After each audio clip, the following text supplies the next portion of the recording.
নমস্কার বন্ধুরা, the food গ্যালারিতে সবাইকে স্বাগতম। আজকের সম্পূর্ণ নিজস্ব রেসিপি হচ্ছে গুগলি মাংস দিয়ে ঘুগনি। গুগলি রান্না সাধারণত গ্রাম বাংলার মানুষের কাছে অন্তত পরিচিত একটি রেসিপি। তবে গুগলির পুষ্টির গুণ অনেক, যা খেলে চোখের জ্যোতি বাড়ে, এবং গুগলি দিয়ে একটা দারুণ সুস্বাদু রেসিপি যা স্বাদে কষা মাংসকেও হার মানাবে।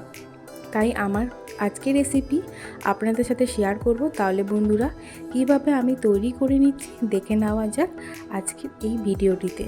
গুগলি দিয়ে ঘুগনি বানানোর জন্য সব উপকরণ আমি রেডি করে নিয়েছি। গুগলি দিয়ে ঘুগনি বানানোর জন্য প্রথমে আমি নিয়ে নিচ্ছি 100 গ্রাম গুগলি। পরিষ্কার করে ধুয়ে অল্প নুন, হলুদ আর পাতিলেবুর রস দিয়ে আধ ঘন্টা মাখিয়ে রেখেছি।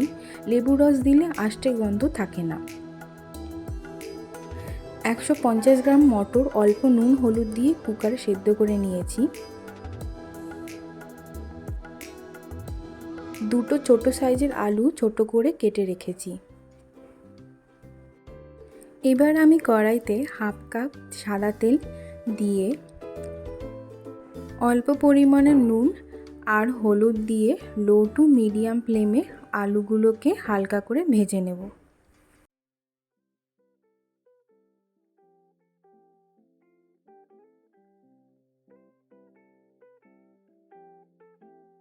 আলু প্রায় ভাজা হয়ে গেছে, এবার আলুগুলোকে তুলে নেব। এবার মশলা কষানোর জন্য নিয়ে নিচ্ছি একটা বড় সাইজের পেঁয়াজ কুচোনো, দুটো মাঝারি সাইজের টমেটো কুচি নিয়েছি, আর 4টে কাঁচা লঙ্কা বেটে রেখেছি। আপনারা চাইলে কম বেশি ঝাল দিতে পারেন। 1 ইঞ্চি আদা আর 6 কোয়া রসুন একসাথে বেটে নিয়েছি।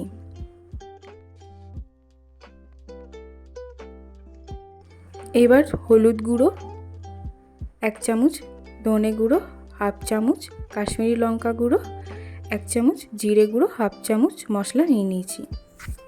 ওই একই তেলেতে একটা শুকনো লঙ্কা আর একটা তেজপাতা ফোড়ন দিয়ে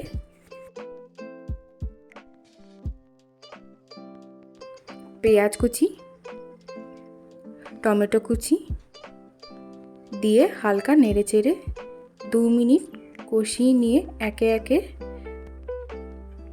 লঙ্কা বাটা আর আদা রসুন বাটা ও সমস্ত মশলা দিলাম। 6 মিনিট কষিয়ে নুন হলুদ দিয়ে মাখিয়ে রাখা গুগলি দিয়ে দেব। এবার গুগলি দিয়ে একটু জল সামান্য দিয়ে দিচ্ছি। এবার ঢাকা দিয়ে আরও 2 মিনিট রেখে দিলাম। 2 মিনিট পর সেদ্ধ করে রাখা মটর ও ভেজে রাখা আলুগুলো দিয়ে দেব।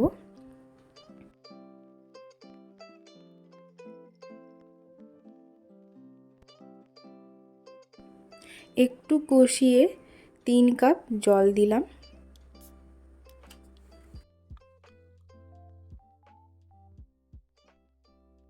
একটু কষানোর পর স্বাদ মতন লবণ দিয়ে দিচ্ছি ও 10 মিনিটের জন্য লো ফ্লেমে ঢাকা দিয়ে রাখলাম। 10 মিনিট পর ঢাকা খুলে হাফ চামচ চিনি ও 1 চামচ গরম মশলা দিয়ে দিলাম। গুগলি দিয়ে ঘুগনির রেসিপি অলমোস্ট ডান।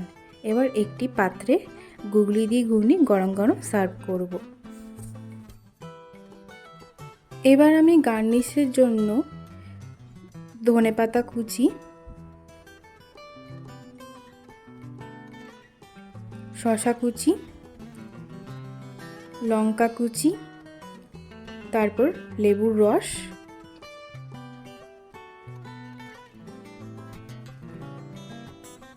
ও পেঁয়াজ কুচি দিয়ে দিচ্ছি। আপনাদের কেমন লাগলো এই রেসিপি? যদি ভালো লেগে থাকে তাহলে আপনারাও একই রকমভাবে অবশ্যই বাড়িতে ট্রাই করবেন। আশা করি সকলেরই ভীষণ ভালো লাগবে।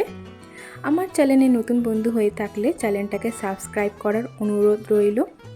আজকের মতন এই পর্যন্ত। আবার হাজির হয়ে যাব নতুন রেসিপি নিয়ে। ভালো থাকবেন, সুস্থ থাকবেন। ধন্যবাদ।